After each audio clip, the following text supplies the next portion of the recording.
Pope John Paul II was head of the Catholic Church, and sovereign of the Vatican City State from 1978 until his death in 2005. He was later canonized as Pope St. John Paul II.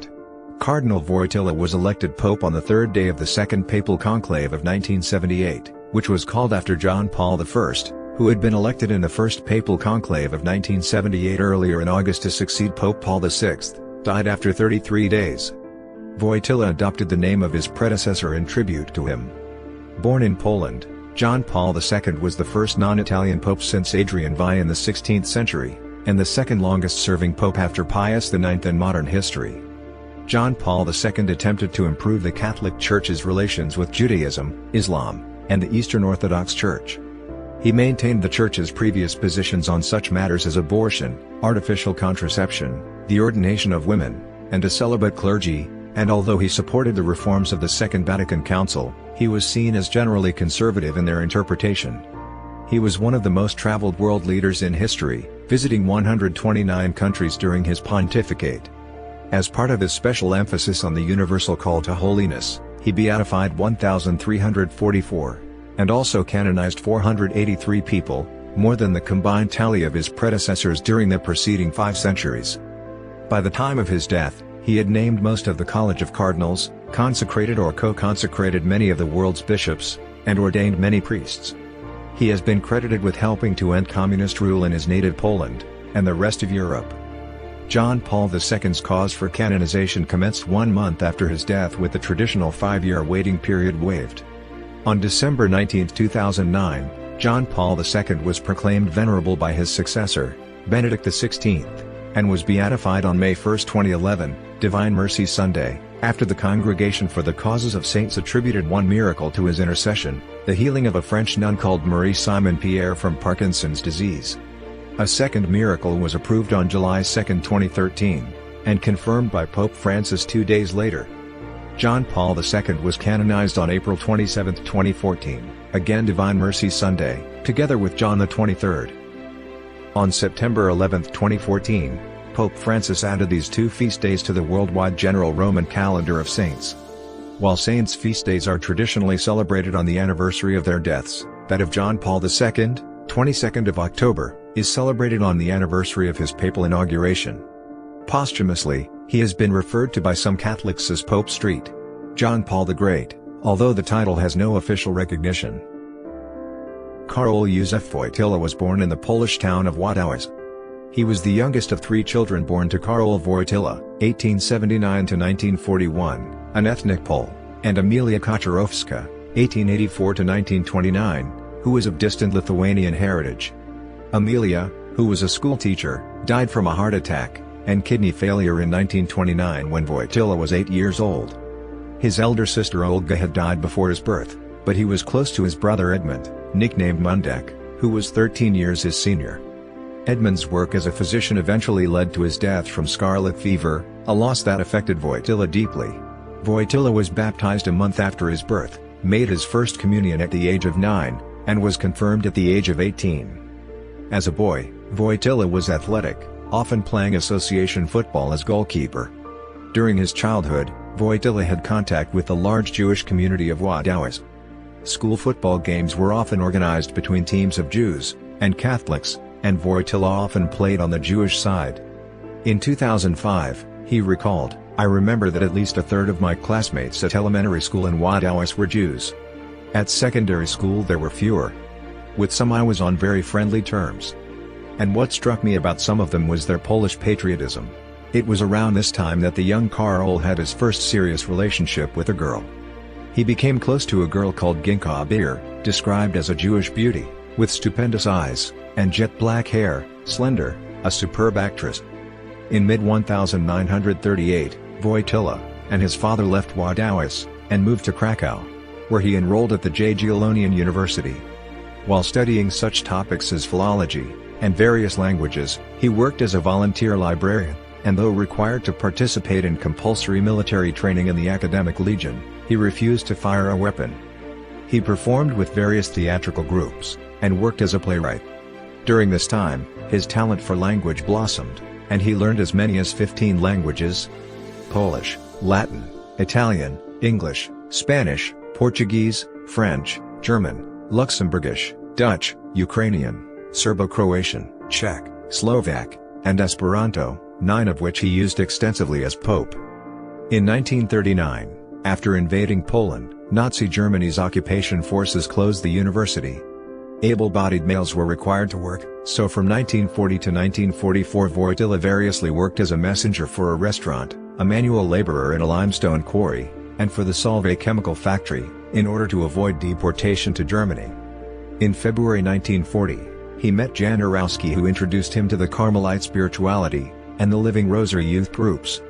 In that same year he had 2 major accidents, suffering a fractured skull after being struck by a tram, and sustaining injuries which left him with one shoulder higher than the other, and a permanent stoop after being hit by a lorry in a quarry. His father, a former Austro-Hungarian non-commissioned officer, and later officer in the Polish army, died of a heart attack in 1941, leaving Wojtyła as the immediate family's only surviving member. Reflecting on these times of his life, nearly 40 years later he said, "I was not at my mother's death, I was not at my brother's death, I was not at my father's death. At 20, I had already lost all the people I loved." After his father's death, he started thinking seriously about the priesthood. In October 1942, while World War II continued, he knocked on the door of the bishop's palace, Krakow, and asked to study for the priesthood. Soon after, he began courses in the clandestine underground seminary run by the Archbishop of Krakow, Cardinal Adam Stefan Sapieha. On February 29, 1944, Wojtyła was hit by a German truck. German Wehrmacht officers tended to him, and sent him to a hospital. He spent 2 weeks there recovering from a severe concussion, and a shoulder injury. It seemed to him that this accident, and his survival, was a confirmation of his vocation. On August 6, 1944, a day known as Black Sunday, the Gestapo rounded up young men in Krakow to curtail the uprising there, similar to the recent uprising in Warsaw. Wojtyła escaped by hiding in the basement of his uncle's house at Dentyniecka Street, while the German troops searched above. More than 8,000 men and boys were taken that day, while Wojtyła escaped to the Archbishop's residence, where he remained until after the Germans had left. On the night of January 17, 1945, the Germans fled the city, and the students reclaimed the ruined seminary. Wojtyła and another seminarian volunteered for the task of clearing away piles of frozen excrement from the toilets. Wojtyła also helped a 14-year-old Jewish refugee girl named Edith Zierer, who had escaped from a Nazi labor camp in Częstochowa. Edith had collapsed on a railway platform, so Wojtyła carried her to a train, and stayed with her throughout the journey to Krakow. She later credited Wojtyła with saving her life that day. B'nai B'rith and other authorities have said that Wojtyła helped protect many other Polish Jews from the Nazis. During the Nazi occupation of Poland, a Jewish family sent their son, Stanley Berger, to be hidden by a Gentile Polish family. Berger's biological Jewish parents were killed in the Holocaust, and after the war Berger's new Christian parents asked Karol Wojtyła to baptize the boy. Wojtyła refused, saying that the child should be raised in the Jewish faith of his birth parents, a nation, not as a Catholic. He did everything he could to ensure that Berger leave Poland to be raised by his Jewish relatives in the United States. In April 2005, shortly after John Paul II's death, the Israeli government created a commission to honor the legacy of John Paul II. One of the honorifics proposed by a head of Italy's Jewish community, Emanuele Pacifici, was the Medal of the Righteous Among the Nations. In Wojtyła's last book, Memory and Identity, he described the 12 years of the Nazi regime as bestiality, quoting from the Polish theologian and philosopher Konstanty Michalski. After finishing his studies at the seminary in Krakow, Wojtyła was ordained as a priest on All Saints' Day, November 1, 1946, by the Archbishop of Krakow, Cardinal Adam Stefan Sapieha. Sapieha sent Wojtyła to Rome's Pontifical International Athenaeum Angelicum, the future Pontifical University of St. Thomas Aquinas, to study under the French Dominican friar Reginald Garrigou-Lagrange beginning on November 26, 1946. He resided in the Belgian Pontifical College during this time, under rectorship of Maximilian de Forstenberg. Wojtyła earned a license in July 1947, passed his doctoral exam on June 14, 1948, and successfully defended his doctoral thesis titled Doctrina de Fide Opedes Ioannum Crucis, the Doctrine of Faith in St. John of the Cross, in philosophy on June 19, 1948. The Angelicum preserves the original copy of Wojtyła's typewritten thesis, Among other courses at the Angelicum, Wojtyła studied Hebrew with the Dutch Dominican Peter G. Dunker, author of the Compendium Grammaticae Linguae Hebraicae Biblicae.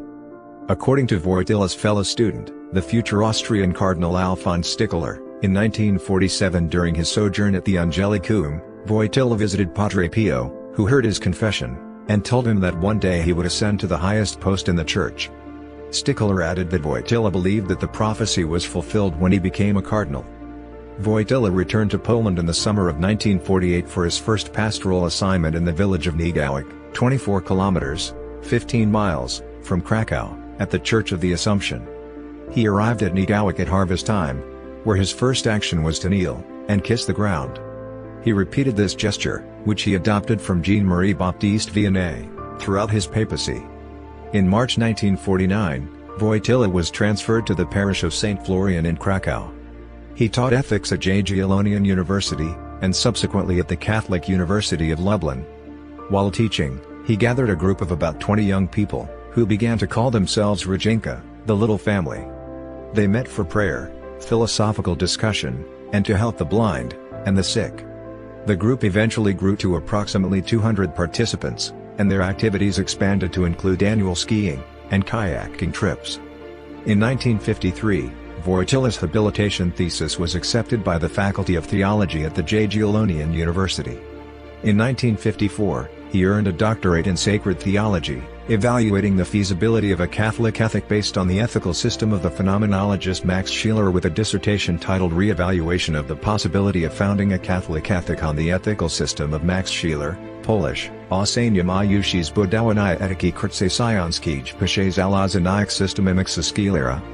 Scheler was a German philosopher who founded a broad philosophical movement that emphasized the study of conscious experience. The Polish communist authorities abolished the Faculty of Theology at the Jagiellonian University, thereby preventing him from receiving the degree until 1957. Wojtyła developed a theological approach, called phenomenological Thomism, that combined traditional Catholic Thomism with the ideas of personalism, a philosophical approach deriving from phenomenology, which was popular among Catholic intellectuals in Krakow during Wojtyła's intellectual development. He translated Scheler's formalism, and the ethics of substantive values. In 1961, he coined Thomistic personalism to describe Aquinas' philosophy. During this period, Wojtyła wrote a series of articles in Krakow's Catholic newspaper, Tygodnik Powszechny, Universal Weekly, dealing with contemporary church issues. He focused on creating original literary work during his first dozen years as a priest. War, life in the Polish People's Republic, and his pastoral responsibilities all fed his poetry and plays. Wojtyła published his work under two pseudonyms, Andrzej Jain and Stanislaw Andrzej Gruda, to distinguish his literary from his religious writings, issued under his own name, and also so that his literary works would be considered on their own merits. In 1960, Wojtyła published the influential theological book Love and Responsibility, a defense of traditional church teachings on marriage from a new philosophical standpoint. While a priest in Krakow, groups of students regularly joined Wojtyła for hiking, skiing, bicycling, camping, and kayaking, accompanied by prayer, outdoor masses, and theological discussions. In Stalinist-era Poland, it was not permitted for priests to travel with groups of students. Wojtyła asked his younger companions to call him wujek, Polish for uncle, to prevent outsiders from deducing he was a priest. The nickname gained popularity among his followers. In 1958, when Wojtyła was named auxiliary bishop of Krakow, his acquaintances expressed concern that this would cause him to change. Wojtyła responded to his friends, "Wujek will remain wujek," and he continued to live a simple life, shunning the trappings that came with his position as bishop. This beloved nickname stayed with Wojtyła for his entire life, and continues to be affectionately used, particularly by the Polish people.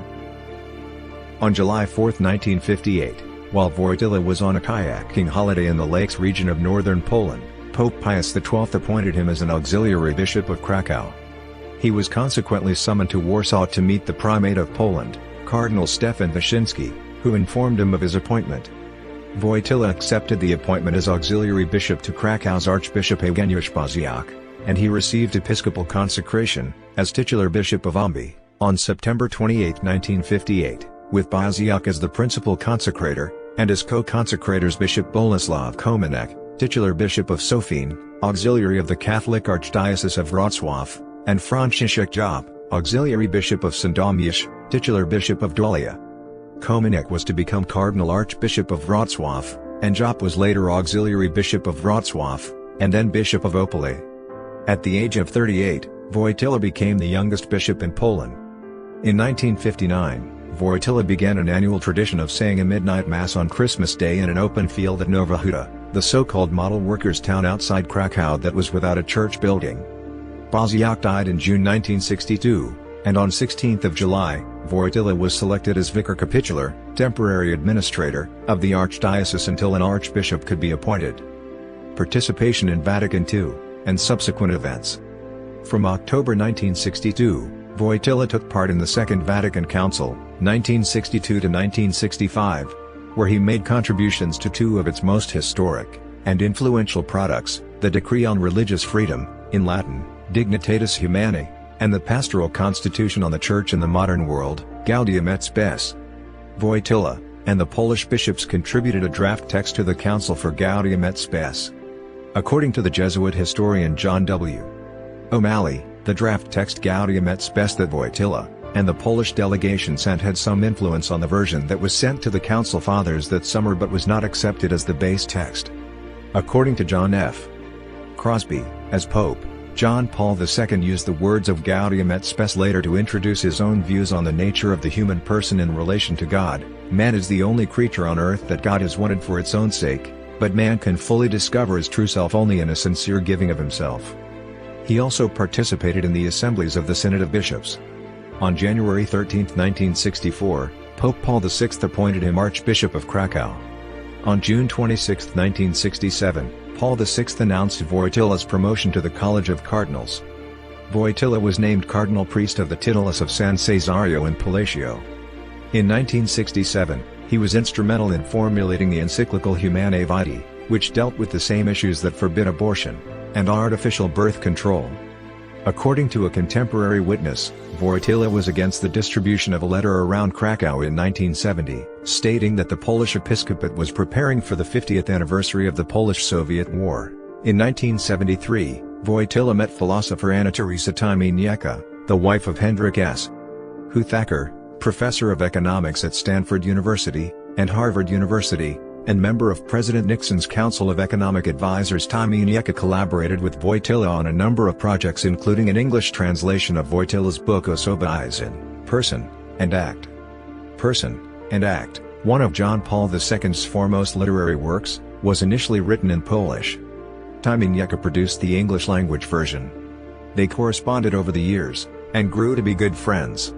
When Wojtyła visited New England in the summer of 1976, Tymieniecka put him up as a guest in her family home.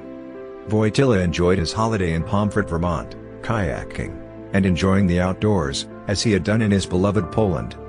During 1974 to 1975, Wojtyła served Pope Paul VI as consultor to the Pontifical Council for the Laity, as recording secretary for the 1974 Synod on Evangelism, and by participating extensively in the original drafting of the 1975 Apostolic Exhortation, Evangelii Nuntiandi.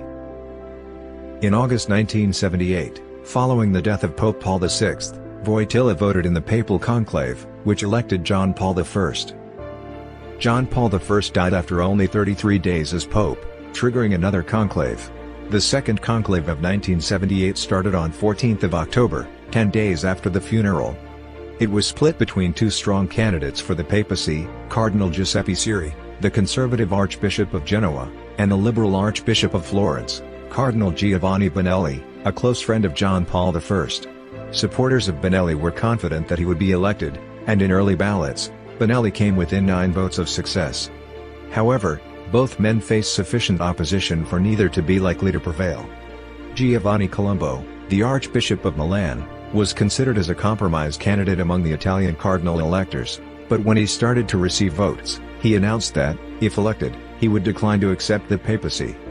Cardinal Franz König, Archbishop of Vienna, suggested Wojtyła as another compromise candidate to his fellow electors. Wojtyła won on the 8th ballot on the 3rd day, 16th of October. Among those cardinals who rallied behind Wojtyła were supporters of Giuseppe Siri, Stefan Wyszynski, most of the American cardinals, led by Jean Kroll, and other moderate cardinals. He accepted his election with the words, "With obedience and faith to Christ, my Lord, and with trust in the Mother of Christ, and the Church, in spite of great difficulties, I accept." The Pope, in tribute to his immediate predecessor, then took the regnal name of John Paul II, also in honor of the late Pope Paul VI, and the traditional white smoke informed the crowd gathered in St.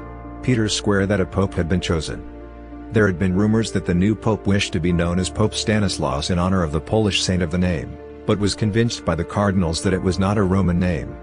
When the new pontiff appeared on the balcony, he broke tradition by addressing the gathered crowd. "Dear brothers and sisters, we are saddened at the death of our beloved Pope John Paul I, and so the cardinals have called for a new bishop of Rome. They called him from a faraway land, far, and yet always close because of our communion in faith and Christian traditions. I was afraid to accept that responsibility, yet I do so in a spirit of obedience to the Lord, and total faithfulness to Mary, our most holy mother. I am speaking to you in our Italian language. If I make a mistake, please correct me, deliberately mispronouncing the word correct." Wojtyła became the 264th pope according to the chronological list of popes, the first non-Italian in 455 years. At only 58 years of age, he was the youngest pope since Pope Pius IX in 1846, who was 54. Like his predecessor, John Paul II dispensed with the traditional papal coronation, and instead received ecclesiastical investiture with a simplified papal inauguration on October 22, 1978. During his inauguration, when the cardinals were to kneel before him to take their vows, and kiss his ring, he stood up as the Polish prelate, Cardinal Stefan Wyszynski knelt down, stopped him from kissing the ring, and simply embraced him.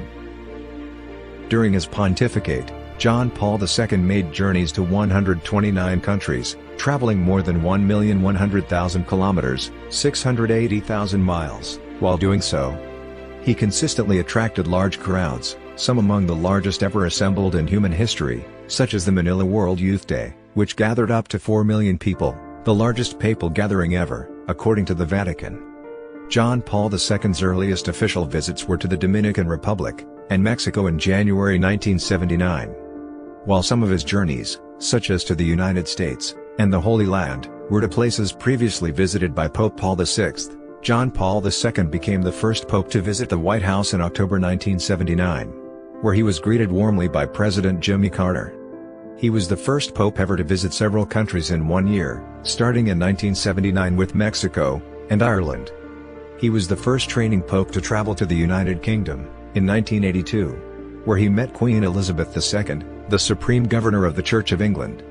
While in Britain he also visited Canterbury Cathedral, and knelt in prayer with Robert Runcie, the Archbishop of Canterbury, at the spot where Thomas Becket had been killed, as well as holding several large-scale open-air masses, including one at Wembley Stadium, which was attended by some 80,000 people.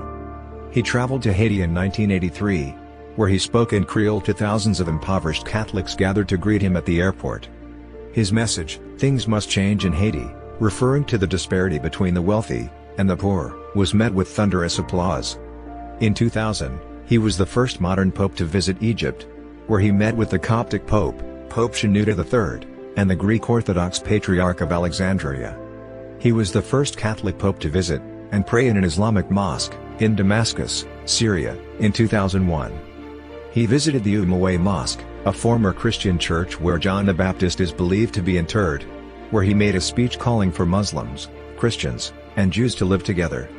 On January 15, 1995, during the World Youth Day, he offered Mass to an estimated crowd of between 5 and 7 million in Luneta Park, Manila, Philippines, which was considered to be the largest single gathering in Christian history. In March 2000, while visiting Jerusalem, John Paul became the first pope in history to visit and pray at the Western Wall. In September 2001, amid post-11 September concerns, he traveled to Kazakhstan, with an audience largely consisting of Muslims, and to Armenia, to participate in the celebration of 1,700 years of Armenian Christianity. In June 1979, John Paul II traveled to Poland, where ecstatic crowds constantly surrounded him. This first papal trip to Poland uplifted the nation's spirit, and sparked the formation of the Solidarity movement in 1980, which later brought freedom and human rights to his troubled homeland. Leaders of the Polish United Workers' Party intended to use the Pope's visit to show the people that although the Pope was Polish, it did not alter their capacity to govern, oppress, and distribute the goods of society. They also hoped that if the Pope abided by the rules they set, the Polish people would see his example, and follow them as well. If the Pope's visit inspired a riot, the communist leaders of Poland were prepared to crush the uprising, and blame the suffering on the Pope. The Pope won that struggle by transcending politics. His was what Joseph Nye calls soft power. The power of attraction, and repulsion. He began with an enormous advantage, and exploited it to the utmost. He headed the one institution that stood for the polar opposite of the communist way of life that the Polish people hated. He was a Pole, but beyond the regime's reach. By identifying with him, Poles would have the chance to cleanse themselves of the compromises they had to make to live under the regime. And so they came to him by the millions. They listened. He told them to be good, not to compromise themselves, to stick by one another, to be fearless, and that God is the only source of goodness, the only standard of conduct. Be not afraid, he said. Millions shouted in response, "We want God. We want God. We want God." The regime cowered. Had the Pope chosen to turn his soft power into the hard variety, the regime might have been drowned in blood. Instead, the Pope simply led the Polish people to desert their rulers by affirming solidarity with one another. The communists managed to hold on as despots a decade longer. But as political leaders, they were finished. Visiting his native Poland in 1979, Pope John Paul II struck what turned out to be a mortal blow to its communist regime, to the Soviet Empire, and, ultimately to communism. When Pope John Paul II kissed the ground at the Warsaw Airport, he began the process by which communism in Poland, and ultimately elsewhere in Europe, would come to an end. On later trips to Poland, he gave tacit support to the Solidarity Organization. These visits reinforced this message, and contributed to the collapse of East European communism that took place between 1989 and 1990 with the reintroduction of democracy in Poland, and which then spread through Eastern Europe, 1990 to 1991, and Southeastern Europe, 1990 to 1992. As an extension of his successful work with youth as a young priest, John Paul II pioneered the International World Youth Days. John Paul II presided over 9 of them: Rome, 1985, and 2000, Buenos Aires, 1987, Santiago de Compostela, 1989, Częstochowa, 1991, Denver, 1993, Manila, 1995, Paris, 1997, and Toronto, 2002. Total attendance at these signature events of the pontificate was in the tens of millions. Keenly aware of the rhythms of time, and the importance of anniversaries in the Catholic Church's life, John Paul II led 9 dedicated years during the 26.5 years of his pontificate: the Holy Year of the Redemption in 1983–84, the Marian Year in 1987–88, the Year of the Family in 1993–94, the 3 Trinitarian years of preparation for the Great Jubilee of 2000, the Great Jubilee itself, the Year of the Rosary in 2002–03, and the Year of the Eucharist, which began on October 17, 2004, and concluded 6 months after the Pope's death. The Great Jubilee of 2000 was a call to the Church to become more aware, and to embrace her missionary task for the work of evangelization. From the beginning of my pontificate, my thoughts had been on this Holy Year 2000 as an important appointment. I thought of its celebration as a providential opportunity during which the Church, 35 years after the Second Vatican Ecumenical Council, would examine how far she had renewed herself, in order to be able to take up her evangelizing mission with fresh enthusiasm. John Paul II also made a pilgrimage to the Holy Land for the Great Jubilee of 2000. During his visit to the Holy Land, John Paul II visited many sites of the Rosary, including the following locations: Bethany beyond the Jordan, Almatas, at the Jordan River, where John the Baptist baptized Jesus, Manger Square, and the Church of the Nativity in the town of Bethlehem, the location of Jesus' birth, and the Church of the Holy Sepulchre in Jerusalem, the site of Jesus' burial and resurrection. As Pope, John Paul II wrote 14 papal encyclicals, and taught about sexuality in what is referred as the theology of the body. Some key elements of his strategy to reposition the Catholic Church were encyclicals such as Ecclesia de Eucharistia, Reconciliatio et Penitentia, and Redemptoris Mater.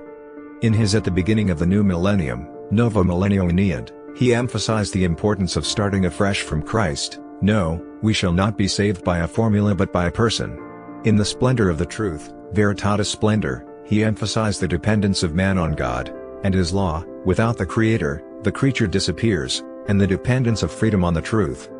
He warned that man giving himself over to relativism and skepticism goes off in search of an illusory freedom apart from truth itself. In Fides et Ratio, on the relationship between faith and reason, John Paul promoted a renewed interest in philosophy and an autonomous pursuit of truth in theological matters. Drawing on many different sources, such as Thomism, he described the mutually supporting relationship between faith and reason, and emphasized that theologians should focus on that relationship. John Paul II wrote extensively about workers and the social doctrine of the Church, which he discussed in 3 encyclicals, Laborum Exercens, Solicitudo Rei Socialis, and Santissimus Annus. Through his encyclicals, and many apostolic letters and exhortations, John Paul II talked about the dignity and the equality of women. He argued for the importance of the family for the future of humanity. Other encyclicals include the Gospel of Life, Evangelium Vitae, and Ut Unum Sint, that they may be one. Though critics accused him of inflexibility and explicitly reasserting Catholic moral teachings against abortion and euthanasia that have been in place for well over 1,000 years, he urged a more nuanced view of capital punishment. In his second encyclical Dives in Misericordia, he stressed that divine mercy is the greatest feature of God, needed especially in modern times. John Paul II was considered a conservative on doctrine and issues relating to human sexual reproduction and the ordination of women. While he was visiting the United States in 1977, the year before becoming Pope, Wojtyła said, "All human life, from the moments of conception and through all subsequent stages, is sacred." A series of 129 lectures given by John Paul II during his Wednesday audiences in Rome between September 1979 and November 1984 were later compiled and published as a single work titled Theology of the Body, an extended meditation on human sexuality. He extended it to the condemnation of abortion, euthanasia, and virtually all capital punishment, calling them all a part of a struggle between a culture of life and a culture of death. He campaigned for world debt forgiveness and social justice. He coined the term social mortgage, which related that all private property had a social dimension, namely that the goods of this are originally meant for all. In 2000, he publicly endorsed the Jubilee 2000 campaign on African debt relief fronted by Irish rock stars Bob Geldof and Bono, once famously interrupting a U2 recording session by telephoning the studio and asking to speak to Bono. John Paul II, who was present and very influential at the 1962-65 Second Vatican Council, affirmed the teachings of that council and did much to implement them. Nevertheless, his critics often wished that he would embrace what has been called a progressive agenda that some hoped would evolve as a result of the council. In fact, the council did not advocate progressive changes in these areas. For example, they still condemned abortion as an unspeakable crime. John Paul II continued to declare that contraception, abortion, and homosexual acts were gravely sinful, and, along with Joseph Ratzinger, future Pope Benedict XVI, opposed liberation theology.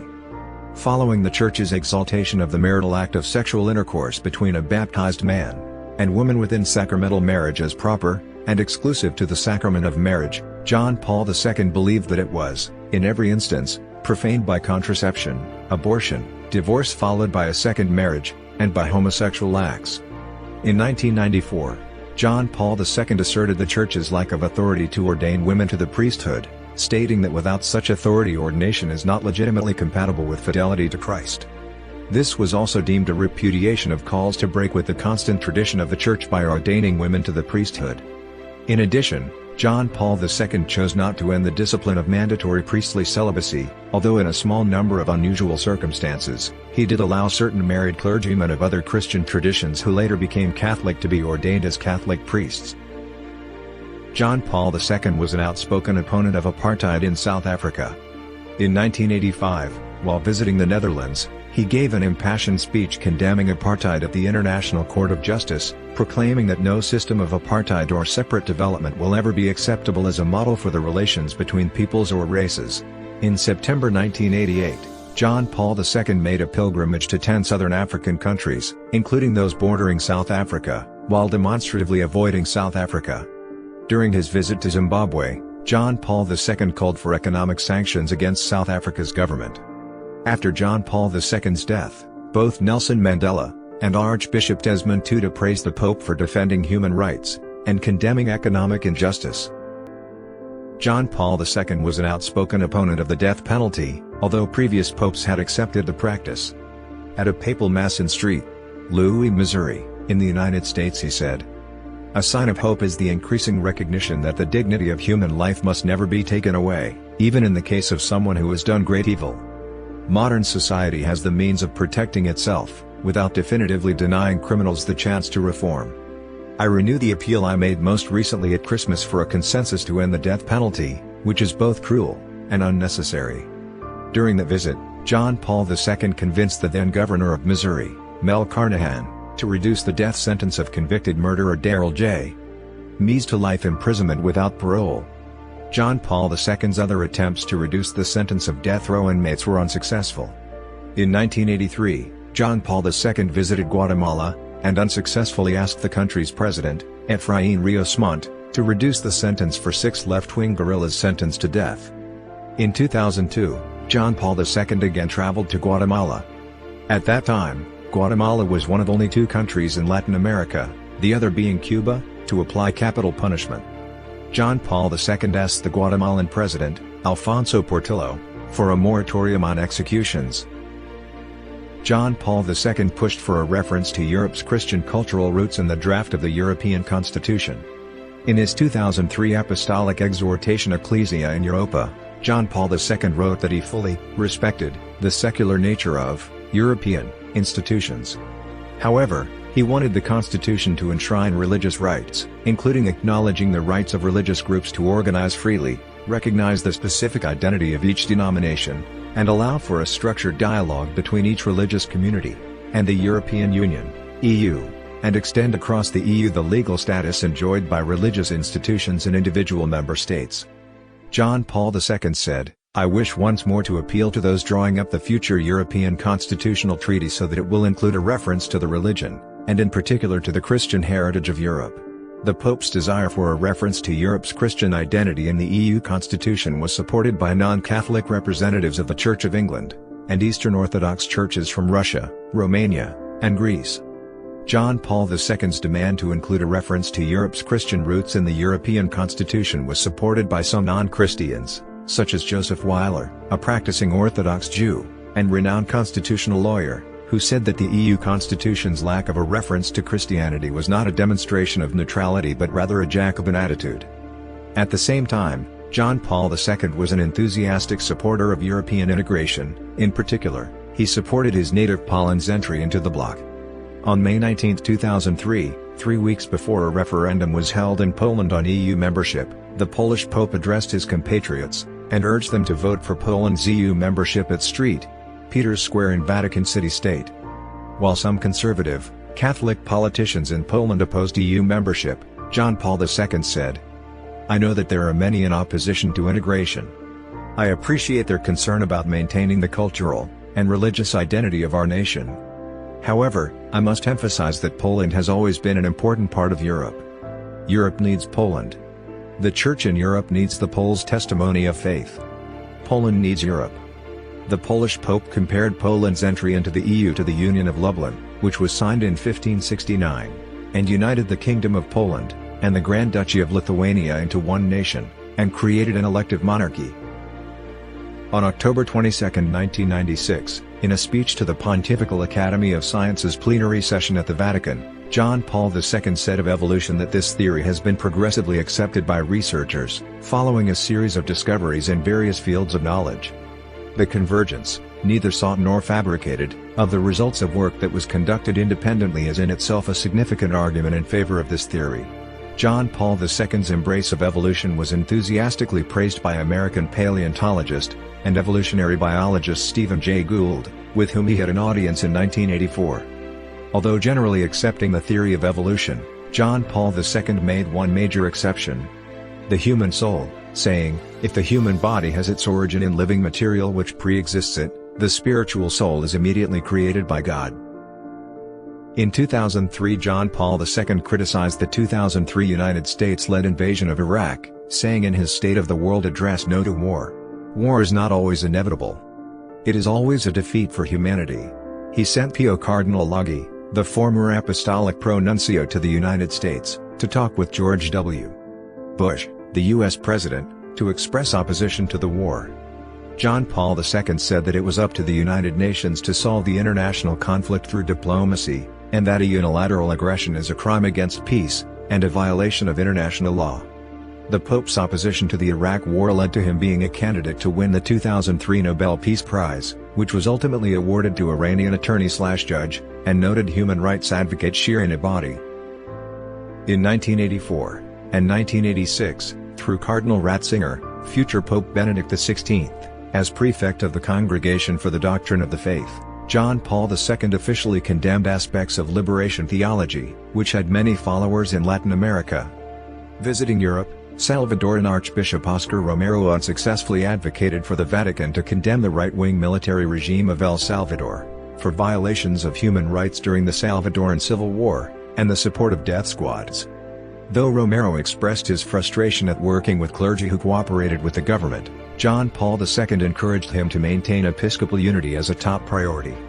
In his travel to Managua, Nicaragua in 1983, John Paul II harshly condemned what he dubbed the popular church, referencing the ecclesial-based communities supported by the Salam, and the Nicaraguan clergy's tendencies to support the leftist Sandinistas, reminding the clergy of their duties of obedience to the Holy See. During that visit, Ernesto Cardenal, a priest, and minister in the Sandinista government, knelt to kiss his hand. John Paul withdrew it, wagged his finger in Cardinal's face, and told him, "You must straighten out your position with the Church." John Paul II was the first pontiff to denounce mafia violence in southern Italy. In 1993, during a pilgrimage to Agrigento, Sicily, he appealed to the mafiosi, "I say to those responsible, convert. One day, the judgment of God will arrive." In 1994, John Paul II visited Catania, and told victims of mafia violence to rise up, and cloak yourself in light, and justice. In 1995, the mafia bombed 2 historical churches in Rome. Some believe that this was the mob's vendetta against the Pope for his denunciations of organized crime. Between 1990 and 1991, a 34-nation coalition led by the United States waged a war against Saddam Hussein's Iraq, which had invaded and annexed Kuwait. John Paul II was a staunch opponent of the Gulf War. Throughout the conflict, he appealed to the international community to stop the war, and after it was over, led diplomatic initiatives to negotiate peace in the Middle East. In his 1991 encyclical Centesimus Annus, John Paul II harshly condemned the conflict. "No, never again war, which destroys the lives of innocent people, teaches how to kill, throws into upheaval even the lives of those who do the killing, and leaves behind a trail of resentment and hatred, thus making it all the more difficult to find a just solution of the very problems which provoked the war." In April 1991, during his Urbi et Orbi Sunday message at St. Peter's Basilica, John Paul II called for the international community to lend an ear to the long-ignored aspirations of oppressed peoples. He specifically named the Kurds, a people who were fighting a civil war against Saddam Hussein's troops in Iraq, as one such people, and referred to the war as a darkness menacing the earth. During this time, the Vatican had expressed its frustration with the international ignoring of the Pope's calls for peace in the Middle East. In 1990, during the civil war between Tutsis and Hutus in the mostly Catholic country of Rwanda, John Paul II called for a ceasefire, and condemned the persecution of the Tutsis. In 1994, he was the first world leader to condemn the massacre of the Tutsis as a genocide. In 1995, during his third visit to Kenya before an audience of 300,000, John Paul II pleaded for an end to the violence in Rwanda and Burundi, urging forgiveness and reconciliation as a solution to the genocide. He told Rwandan and Burundian refugees that he was close to them, and shared their immense pain. He said, "What is happening in your countries is a terrible tragedy that must end." During the African Synod, we, the pastors of the Church, felt the duty to express our consternation, and to launch an appeal for forgiveness and reconciliation. This is the only way to dissipate the threats of ethnocentrism that are hovering over Africa these days, and that have so brutally touched Rwanda and Burundi. While taking a traditional position on human sexuality, maintaining the Catholic Church's moral opposition to homosexual acts, John Paul II asserted that people with homosexual inclinations possess the same inherent dignity and rights as others. In his book Memory and Identity, he referred to the strong pressures by the European Parliament to recognize homosexual unions as an alternative type of family, with the right to adopt children. In the book, as quoted by Reuters, he wrote, "It is legitimate and necessary to ask oneself if this is not perhaps part of a new ideology of evil, more subtle and hidden, perhaps, intent upon exploiting human rights themselves against man, and against the family." In 1986, the Pope approved the release of a document from the Congregation for the Doctrine of the Faith regarding letter to the bishops of the Catholic Church on the pastoral care of homosexual persons. While not neglecting to comment on homosexuality and moral order, the letter issued multiple affirmations of the dignity of homosexual persons. A 1997 study determined that of all the Pope's public statements, only 3% addressed the issue of sexual morality. John Paul II completed a full-scale reform of the Catholic Church's legal system, Latin and Eastern, and a reform of the Roman Curia. On October 18, 1990, when promulgating the Code of Canons of the Eastern Churches, John Paul II stated, "By the publication of this code, the canonical ordering of the whole Church is thus at length completed, following as it does, the Apostolic Constitution on the Roman Curia of 1988, which is added to both codes as the primary instrument of the Roman Pontiff for the communion that binds together, as it were, the whole Church." In 1998, John Paul II issued the Motu Proprio ad Tundem Fidem, which amended two canons, 750 and 1371, of the 1983 Code of Canon Law, and two canons, 598 and 1436, of the 1990 Code of Canons of the Eastern Churches. On January 25, 1983, with the Apostolic Constitution Sacrae Disciplinae Leges, John Paul II promulgated the current Code of Canon Law for all members of the Catholic Church who belong to the Latin Church. It entered into force the first Sunday of the following Advent, which was November 27, 1983. John Paul II described the new code as the last document of Vatican II. Edward N. Peters has referred to the 1983 code as the Johanno-Pauline Code, Johannes Paulus as Latin for John Paul, paralleling the Pio Benedictine 1917 code that it replaced. John Paul II promulgated the Code of Canons of the Eastern Churches, CCEO, on October 18, 1990, by the document Sacri Canoniis. The CCO came into force of law on October 1, 1991. It is the codification of the common portions of the canon law for the 23 of the 24 sui juris churches in the Catholic Church that are the Eastern Catholic Churches. It is divided into 30 titles, and has a total of 1,540 canons. John Paul II promulgated the Apostolic Constitution Pastor Bonus on June 28, 1988. It instituted a number of reforms in the process of running the Roman Curia. Pastor Bonus laid out in considerable detail the organization of the Roman Curia, specifying precisely the names and composition of each dicastery, and enumerating the competencies of each dicastery. It replaced the previous special law, Regimini Ecclesiae Universe, which was promulgated by Paul VI in 1967. On October 11, 1992, in his Apostolic Constitution Fidei Depositum, the Deposit of Faith, John Paul ordered the publication of the Catechism of the Catholic Church. He declared the publication to be a sure norm for teaching the faith, a sure and authentic reference text for teaching Catholic doctrine, and particularly for preparing local catechisms.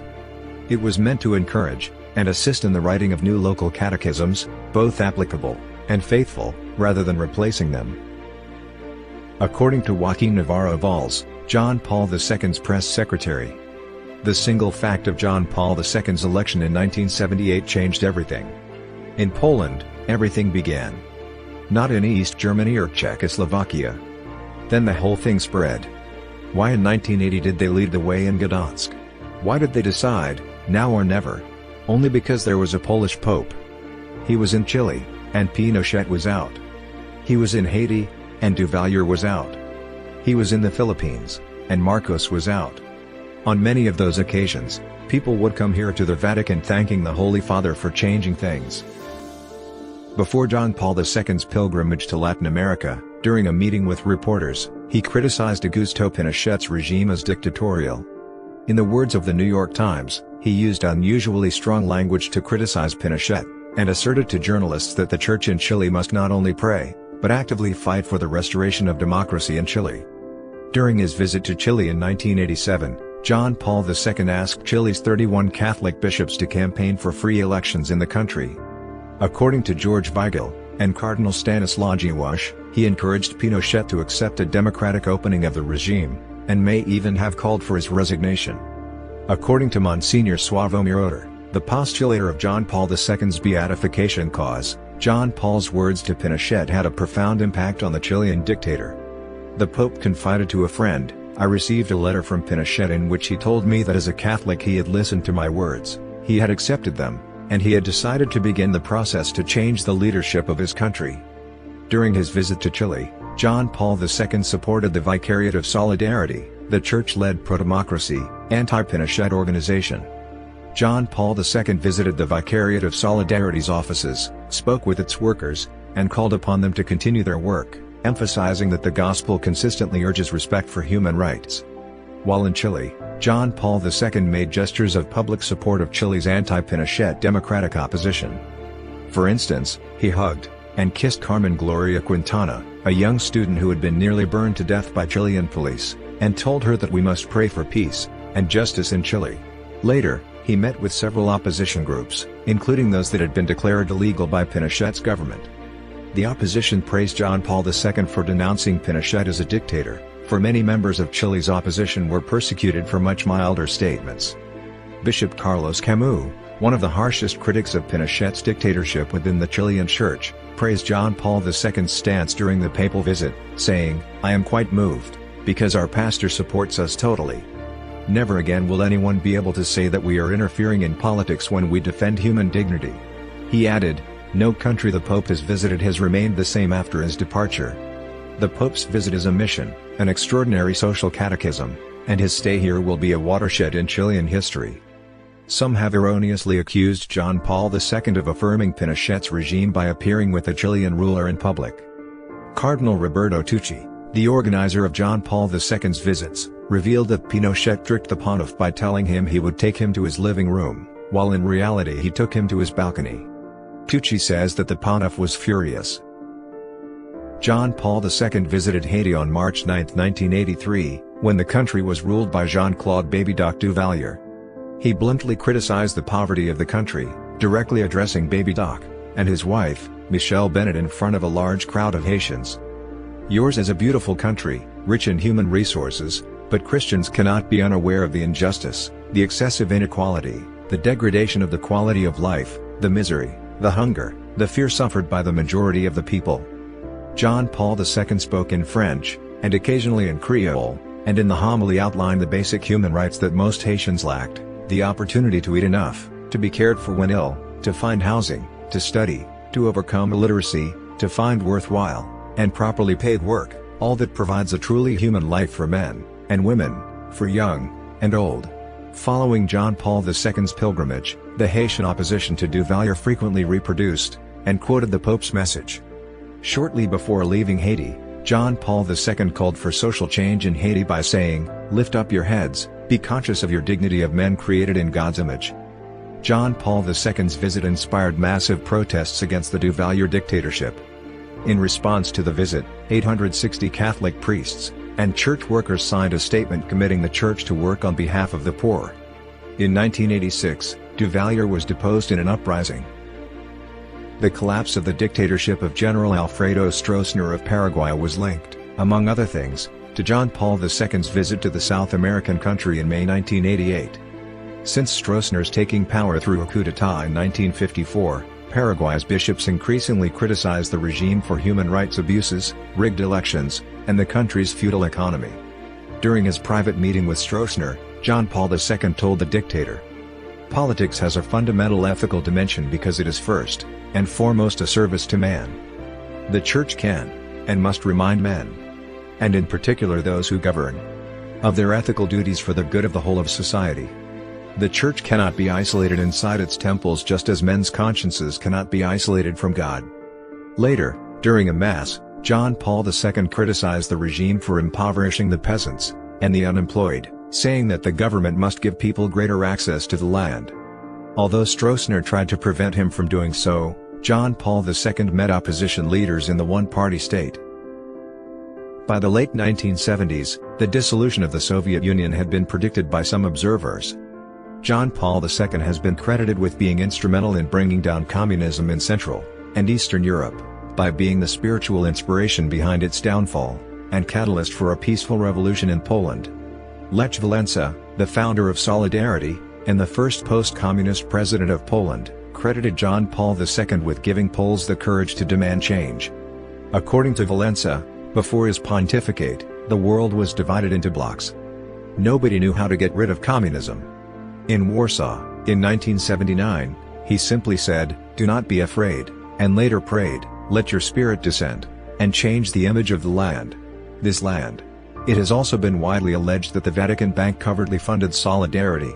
In 1984, the foreign policy of the Ronald Reagan administration saw open diplomatic relations with the Vatican for the first time since 1870.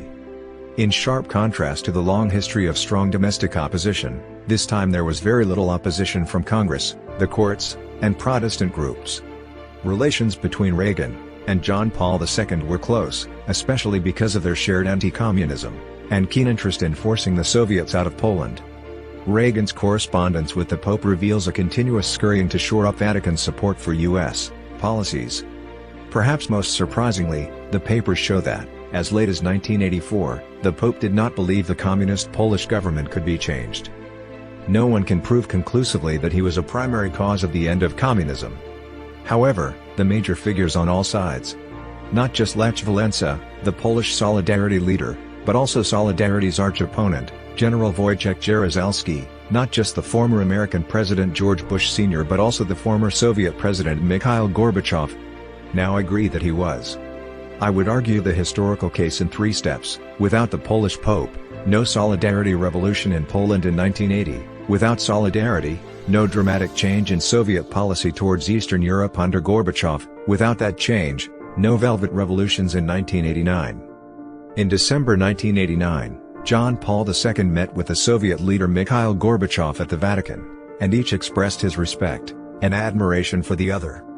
Gorbachev once said, "The collapse of the Iron Curtain would have been impossible without John Paul II."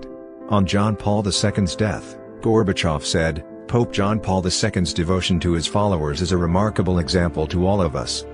On June 4, 2004, U.S. President George W. Bush presented the Presidential Medal of Freedom, the United States' highest civilian honor, to John Paul II during a ceremony at the Apostolic Palace. The president read the citation that accompanied the medal, which recognized this son of Poland whose principles stand for peace and freedom has inspired millions, and helped to topple communism and tyranny. After receiving the award, John Paul II said, "May the desire for freedom, peace, a more humane world symbolized by this medal inspire men and women of goodwill in every time and place." In 1983, Poland's communist government unsuccessfully tried to humiliate John Paul II by falsely saying he had fathered an illegitimate child. Section D of Służba Bezpieczeństwa (SB), the security service, had an action named Triangulo to carry out criminal operations against the Catholic Church. The operation encompassed all Polish hostile actions against the Pope. Captain Grzegorz Piotrowski, one of the murderers of beatified Jerzy Popieluszko, was the leader of Section D. They drugged Irina Kanaszewska, the secretary of the Krakow-based weekly Catholic magazine Tygodnik Powszechny where Wojtyła had worked, and unsuccessfully attempted to make her admit to having had sexual relations with him. The SB then attempted to compromise Krakow priest Andrzej Bardecki, an editor of Tygodnik Powszechny, and one of the closest friends of Cardinal Wojtyła before he became pope. By planting false memoirs in his dwelling, Piotrowski was exposed, and the forgeries were found and destroyed before the SB could say to have discovered them. John Paul II traveled extensively, and met with believers from many divergent faiths. At the World Day of Prayer for Peace, held in Assisi on October 27, 1986, more than 120 representatives of different religions and denominations spent a day of fasting and prayer. Although the contact between the Holy See and many Christians of the East had never totally ceased, communion had been interrupted since ancient times. Again, The history of conflict in Central Europe was a complex part of John Paul II's personal cultural heritage, which made him all the more determined to react so as to attempt to overcome abiding difficulties, given that relatively speaking the Holy See, and the non-Catholic Eastern churches are close in many points of faith. In May 1999, John Paul II visited Romania on the invitation from Patriarch Dioctis Darapasu of the Romanian Orthodox Church. This was the first time a pope had visited a predominantly Eastern Orthodox country since the Great Schism in 1054. On his arrival, the Patriarch, and the President of Romania, Emil Constantinescu, greeted the Pope. The Patriarch stated, "The second millennium of Christian history began with a painful wounding of the unity of the Church. The end of this millennium has seen a real commitment to restoring Christian unity." On 23 June 27, 2001, John Paul II visited Ukraine, another heavily Orthodox nation, at the invitation of the President of Ukraine, and bishops of the Ukrainian Greek Catholic Church. The Pope spoke to leaders of the All-Ukrainian Council of Churches, and religious organizations, pleading for open, tolerant, and honest dialogue. About 200,000 people attended the liturgies celebrated by the Pope in Kyiv, and the liturgy in Lviv gathered nearly 1.5 million faithful. John Paul II said that an end to the Great Schism was one of his fondest wishes. Healing divisions between the Catholic and Eastern Orthodox churches regarding Latin and Byzantine traditions was clearly of great personal interest. For many years, John Paul II sought to facilitate dialogue and unity, stating as early as 1988 in Eutatis in Mundum, "Europe has two lungs, it will never breathe easily until it uses both of them." During his 2001 travels, John Paul II became the first pope to visit Greece in 1291 years. In Athens, the Pope met with Archbishop Christodoulos, the head of the Church of Greece. After a private 30-minute meeting, the two spoke publicly. Christodoulos read a list of 13 offenses of the Catholic Church against the Eastern Orthodox Church since the Great Schism, including the pillaging of Constantinople by Crusaders in 1204, and bemoaned the lack of apology from the Catholic Church, saying until now, there has not been heard a single request for pardon for the maniacal Crusaders of the 13th century. The Pope responded by saying, "For the occasions past and present, when sons and daughters of the Catholic Church have sinned by action or omission against their Orthodox brothers and sisters, may the Lord grant us forgiveness," to which Christodoulos immediately applauded. John Paul II said that the sacking of Constantinople was a source of profound regret for Catholics. Later John Paul II and Christodoulos met on a spot where Paul of Tarsus had once preached to Athenian Christians. They issued a common declaration saying, "We shall do everything in our power, so that the Christian roots of Europe, and its Christian soul may be preserved. We condemn all recourse to violence, proselytism, and fanaticism, in the name of religion." The two leaders then said the Lord's Prayer together, breaking an Orthodox taboo against praying with Catholics. The Pope had said throughout his pontificate that one of his greatest dreams was to visit Russia, but this never occurred. He attempted to solve the problems that had arisen over centuries between the Catholic and Russian Orthodox churches, and in 2004 gave them a 1730 copy of the lost icon of Our Lady of Kazan. John Paul II was determined to maintain good relations with the Armenian Apostolic Church, whose separation from the Holy See dated to Christian antiquity. In 1996, he brought the Catholic Church and the Armenian Apostolic Church closer by agreeing with Armenian Archbishop Karakin II on Christ's nature. During an audience in 2000, John Paul II and Karakin II, by then the Catholicos of all Armenians, issued a joint statement condemning the Armenian genocide. Meanwhile, the Pope gave Karakin the relics of St. Gregory the Illuminator, the first head of the Armenian Church that had been kept in Naples, Italy, for 500 years. In September 2001, John Paul II went on a 3-day pilgrimage to Armenia to take part in an ecumenical celebration with Karakin II and the newly consecrated St. Gregory the Illuminator Cathedral in Yerevan. The two church leaders signed a declaration remembering the victims of the Armenian genocide. Like his successors after him, John Paul II took a large number of initiatives to promote friendly relations, practical humanitarian cooperation, and theological dialogue with a range of Protestant bodies. Of these, the first in importance had to be with Lutheranism, given that the contention with Martin Luther and his followers was the most significant historical split in Western Christianity. From 15 to November 19, 1980, John Paul II visited West Germany on his first trip to a country with a large Lutheran Protestant population. In Mainz, he met with leaders of the Evangelical Church in Germany, and with representatives of other Christian denominations. On December 11, 1983, John Paul II participated in an ecumenical service in the Evangelical Lutheran Church in Rome, the first papal visit ever to a Lutheran church. The visit took place 500 years after the birth of the German Martin Luther, who was first an Augustinian friar, and subsequently a leading Protestant reformer. In his apostolic pilgrimage to Norway, Iceland, Finland, Denmark, and Sweden of June 1989, John Paul II became the first pope to visit countries with Lutheran majorities.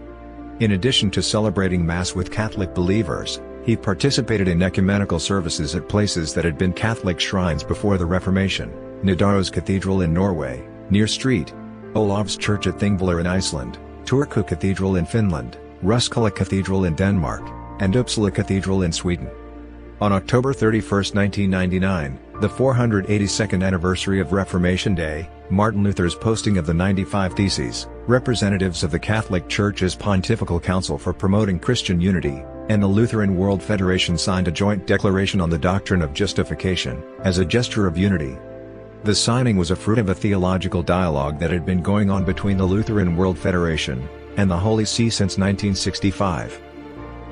John Paul II had good relations with the Church of England, as also with other parts of the Anglican Communion. He was the first reigning pope to travel to the United Kingdom, in 1982, where he met Queen Elizabeth II, the Supreme Governor of the Church of England. He preached in Canterbury Cathedral, and received Robert Runcie, the Archbishop of Canterbury. He said that he was disappointed by the Church of England's decision to ordain women, and saw it as a step away from unity between the Anglican Communion and the Catholic Church. In 1980, John Paul II issued a pastoral provision allowing married former Episcopal priests to become Catholic priests, and for the acceptance of former Episcopal Church parishes into the Catholic Church. He allowed the creation of the form of the Roman Rite, known informally by some as the Anglican Use, which incorporates selected elements of the Anglican Book of Common Prayer that are compatible with Catholic doctrine. He permitted Archbishop Patrick Flores of San Antonio, Texas, to establish Our Lady of the Atonement Catholic Church, together as the inaugural parish for the use of this hybrid liturgy.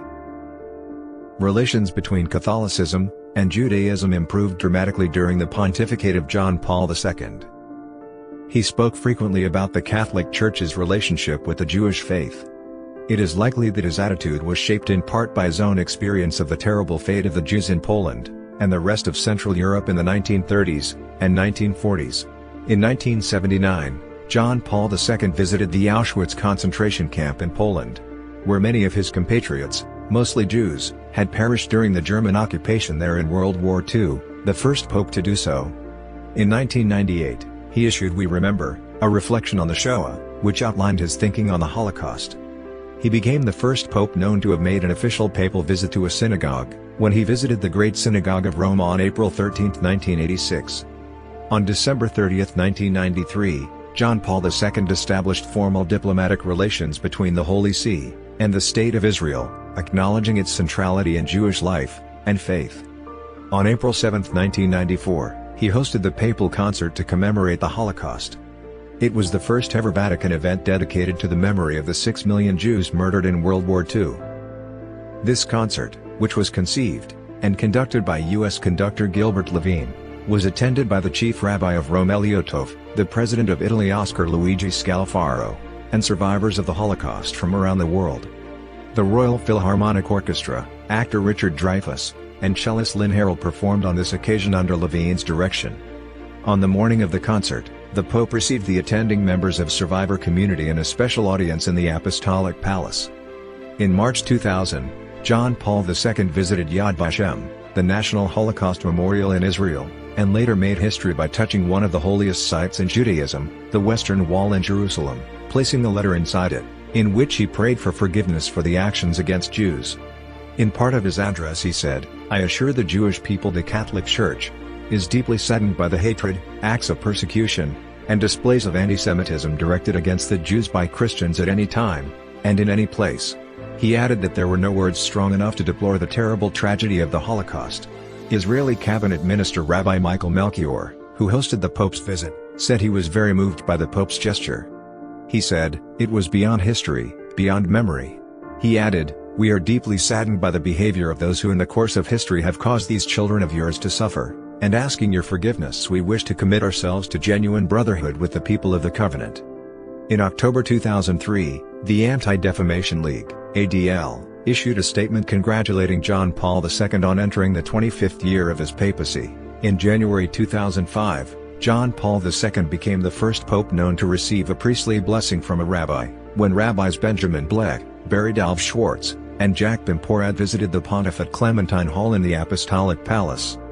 Immediately after John Paul II's death, the Anti-Defamation League said in a statement that he had revolutionized Catholic-Jewish relations, saying that more change for the better took place in his 27-year papacy than in the nearly 2,000 years before. In another statement issued by the Australia/Israel and Jewish Affairs Council, Director Dr. Colin Rubinstein said, "The Pope will be remembered for his inspiring spiritual leadership in the cause of freedom and humanity. He achieved far more in terms of transforming relations with both the Jewish people and the State of Israel than any other figure in the history of the Catholic Church." In April 1986, John Paul II said, "With Judaism, therefore, we have a relationship which we do not have with any other religion. You are our dearly beloved brothers, and in a certain way, it could be said that you are our elder brothers." In an interview with the Polish press agency, Michael Szutrich, chief rabbi of Poland, said that never in history did anyone do as much for Christian-Jewish dialogue as John Paul II, adding that many Jews had a greater respect for the late pope than for some rabbis. Szutrich praised John Paul II for condemning anti-Semitism as a sin, which no previous pope had done.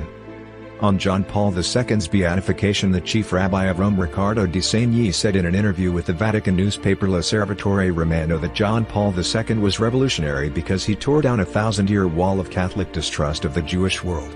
Meanwhile, Eliotov, the former chief rabbi of Rome, said that remembrance of the Pope Cardinal Wojtyła will remain strong in the collective Jewish memory because of his appeals to fraternity and the spirit of tolerance, which excludes all violence.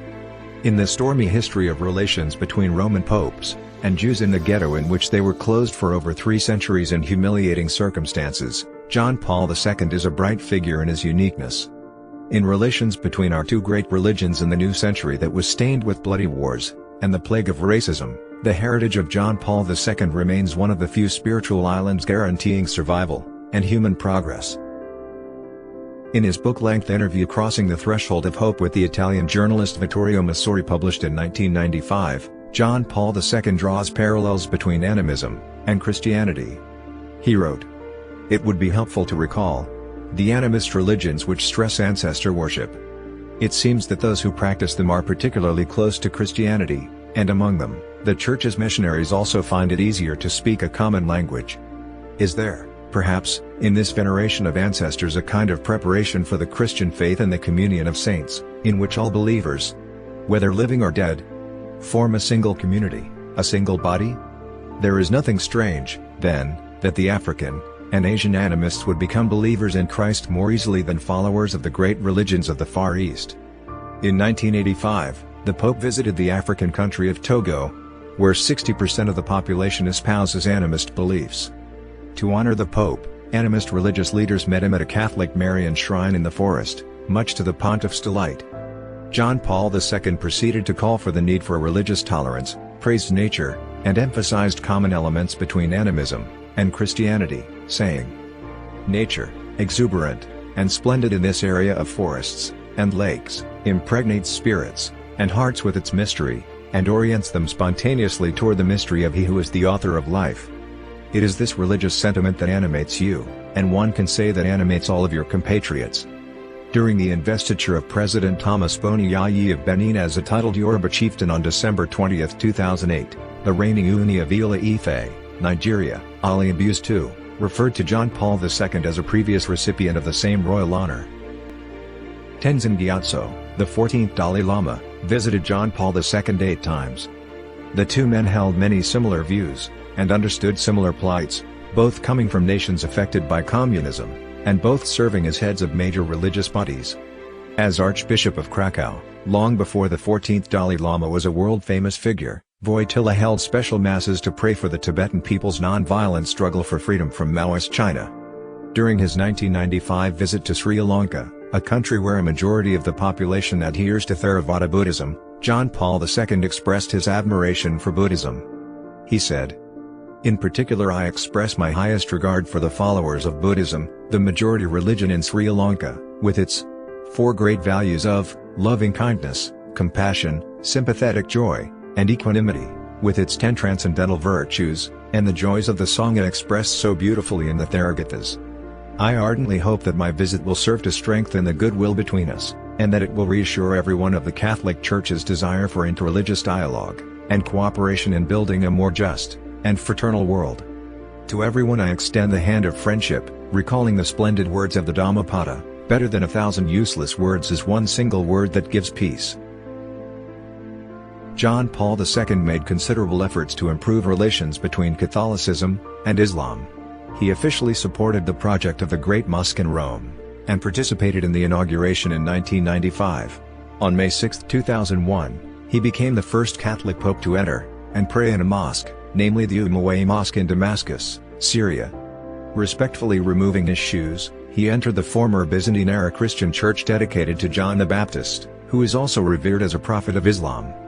He gave a speech including the statement, "For all the times that Muslims and Christians have offended one another, we need to seek forgiveness from the Almighty, and to offer each other forgiveness." He also kissed the Quran while in Syria, an act that made him popular among Muslims but disturbed many Catholics.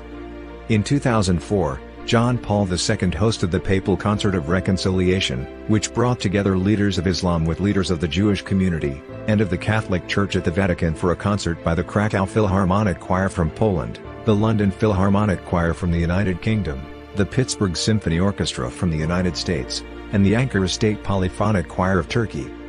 The event was conceived and conducted by Sir Gilbert Levine, KCSG, and was broadcast throughout the world.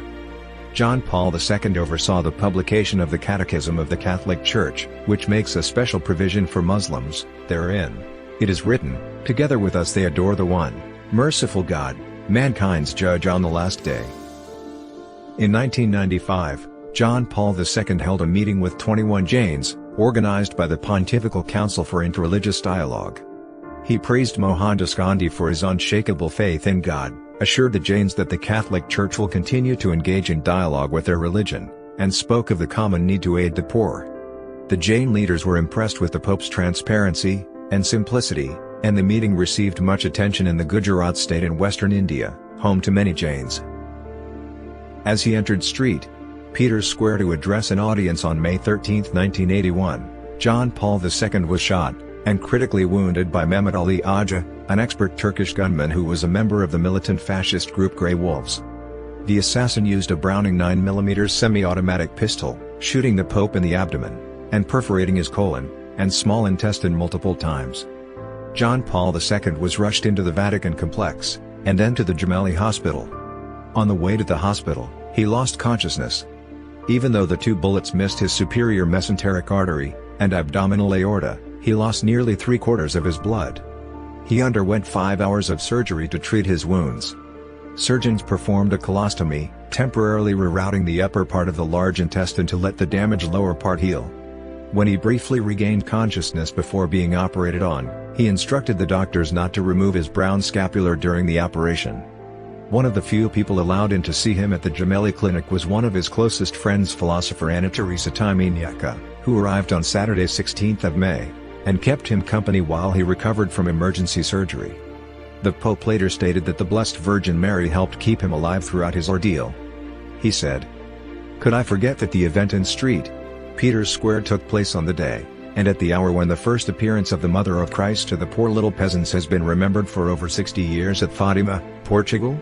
For in everything that happened to me on that very day, I felt that extraordinary motherly protection and care, which turned out to be stronger than the deadly bullet." Aja was caught and restrained by a nun and other bystanders until police arrived. He was sentenced to life imprisonment. 2 days after Christmas in 1983, John Paul II visited Aja in prison. John Paul II and Aja spoke privately for about 20 minutes. John Paul II said, "What we talked about will have to remain a secret between him and me. I spoke to him as a brother whom I have pardoned, and who has my complete trust." Numerous other theories were advanced to explain the assassination attempt, some of them controversial. One such theory, advanced by Michael Ledeen, and heavily pushed by the United States Central Intelligence Agency at the time of the assassination but never substantiated by evidence, was that the Soviet Union was behind the attempt on John Paul II's life in retaliation for the Pope's support of Solidarity, the Catholic, pro-democratic Polish workers' movement. This theory was supported by the 2006 Mitrokhin Commission, set up by Silvio Berlusconi, and headed by Forza Italia Senator Paolo Gazzanti, which alleged that communist Bulgarian security departments were utilized to prevent the Soviet Union's role from being uncovered, and concluded that Soviet military intelligence, Glavnoye Rozvedi Vatelnye Upravlenie, not the KGB, were responsible. Russian Foreign Intelligence Service spokesman Boris Lapusov called the accusation absurd. The Pope declared during a May 2002 visit to Bulgaria that the country's Soviet bloc-era leadership had nothing to do with the assassination attempt. However, his secretary, Cardinal Stanislaw Wojtyła, alleged in his book A Life with Karol, that the Pope was convinced privately that the former Soviet Union was behind the attack. It was later discovered that many of John Paul II's aides had foreign government attachments. Bulgaria and Russia disputed the Italian Commission's conclusions, pointing out that the Pope had publicly denied the Bulgarian connection. A second assassination attempt was made on May 12, 1982, just a day before the anniversary of the first attempt on his life, in Fatima, Portugal, when a man tried to stab John Paul II with a bayonet. He was stopped by security guards. Stanislaw Wojtyła later said that John Paul II had been injured during the attempt but managed to hide a non-life-threatening wound. The assailant, a traditionalist Catholic Spanish priest named Juan María Fernández y Crón, had been ordained as a priest by Archbishop Marcel Lefebvre of the Society of St. Pius X, and was opposed to the changes made by the Second Vatican Council, saying that the Pope was an agent of Communist Moscow, and of the Marxist Eastern Bloc. Fernández y Crón subsequently left the priesthood, and served 3 years of a 6-year sentence. The ex-priest was treated for mental illness, and then expelled from Portugal to become a solicitor in Belgium. The Al-Qaeda-funded Bojinka plot planned to kill John Paul II during a visit to the Philippines during World Youth Day 1995 celebrations. On January 15, 1995, a suicide bomber was planning to dress as a priest, and detonate a bomb when the Pope passed in his motorcade on his way to the San Carlos Seminary in Makati. The assassination was supposed to divert attention from the next phase of the operation. However, a chemical fire inadvertently started by the cell alerted police to their whereabouts, and all were arrested a week before the Pope's visit, and confessed to the plot. In 2009, John Kohler, a journalist, and former Army intelligence officer, published Spies in the Vatican, the Soviet Union's Cold War against the Catholic Church. Mining mostly East German and Polish secret police archives, Kohler claimed the assassination attempts were KGB-backed, and provided details. John Paul II apologized to many groups that had suffered at the hands of the Catholic Church through the years. Before becoming Pope, he had been a prominent editor and supporter of initiatives such as the Letter of Reconciliation of the Polish bishops to the German bishops from 1965. As Pope, he officially made public apologies for over 100 wrongdoings, including the legal process on the Italian scientist and philosopher Galileo Galilei, himself a devout Catholic, around 1633, October 31, 1992. Catholics' involvement with the African chiefs who sold their subjects and captives in the African slave trade, August 9, 1993. The church hierarchy's role in burnings at the stake, and the religious wars that followed the Protestant Reformation, May 20, 1995, in the Czech Republic. The injustices committed against women, the violation of women's rights, and the historical denigration of women, July 10, 1995, in a letter to every woman. The inactivity and silence of many Catholics during the Holocaust. See the article Religion in Nazi Germany, March 16, 1998. The Great Jubilee of the year 2000 included a day of prayer for forgiveness of the sins of the Church on March 12, 2000. On November 20, 2001, from a laptop in the Vatican, John Paul II sent his first email apologizing for the Catholic sex abuse cases, the Church-backed stolen generations of Aboriginal children in Australia, and to China for the behavior of Catholic missionaries in colonial times. When he became Pope in 1978 at the age of 58, John Paul II was an avid sportsman.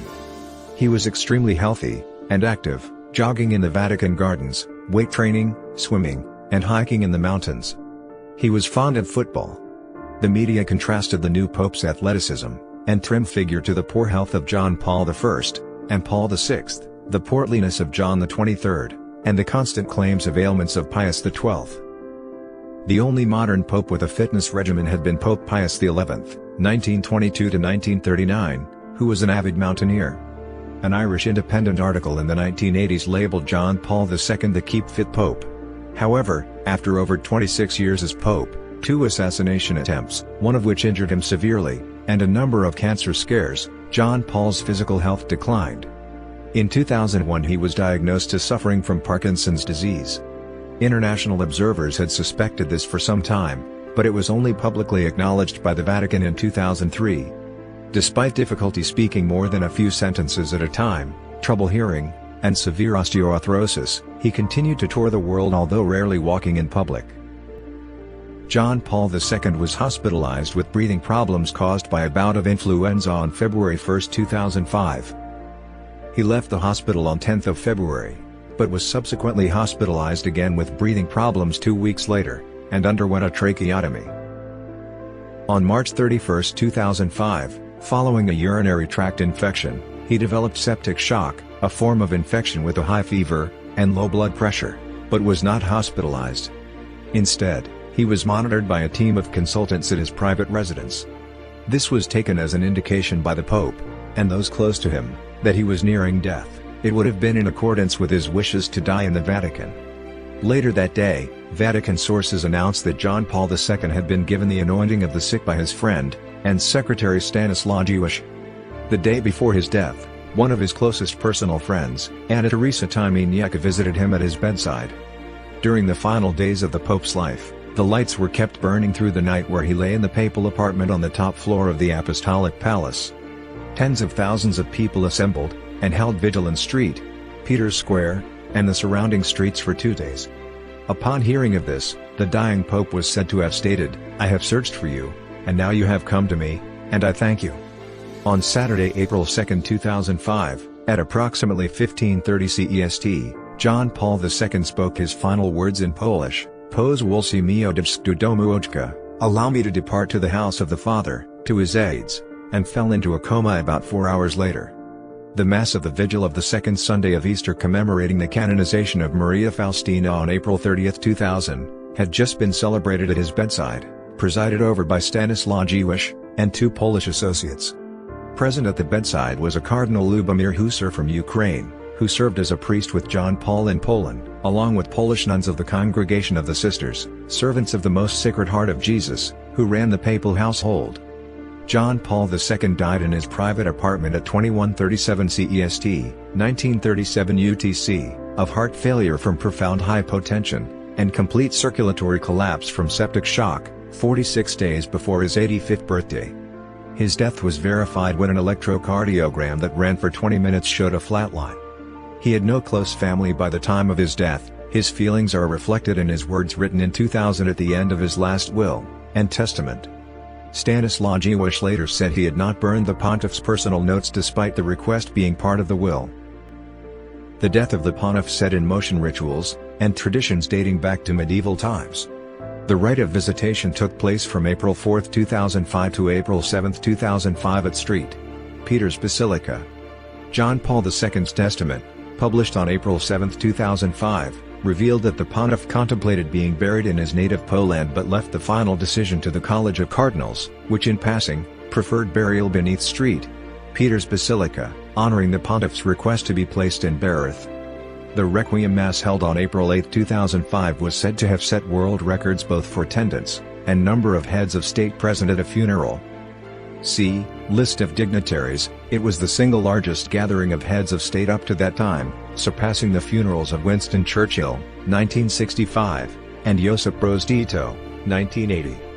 4 kings, 5 queens, at least 70 presidents, and prime ministers, and more than 14 leaders of other religions attended. An estimated 4 million mourners gathered in and around Vatican City.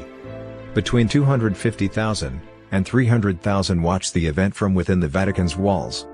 In a historical rarity, Protestant and Eastern Orthodox leaders, as well as representatives and heads from Judaism, Islam, Druze, and Buddhism, offered their own memorials and prayers as a way of sympathizing with the grief of Catholics. The Dean of the College of Cardinals, Cardinal Joseph Ratzinger, conducted the ceremony. John Paul II was interred in the grottos under the basilica, the tomb of the popes.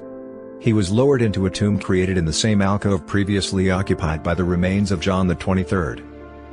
The alcove had been empty since John XXIII's remains had been moved into the main body of the basilica after his beatification. Upon the death of John Paul II, a number of clergy at the Vatican and laymen began referring to the late pontiff as John Paul the Great. In theory, only the fourth pope to be so acclaimed. Cardinal Angelo Sodano specifically referred to John Paul as the Great in his published written homily for the Pope's funeral Mass of Repose. The South African Catholic newspaper The Southern Cross has referred to him in print as John Paul II the Great.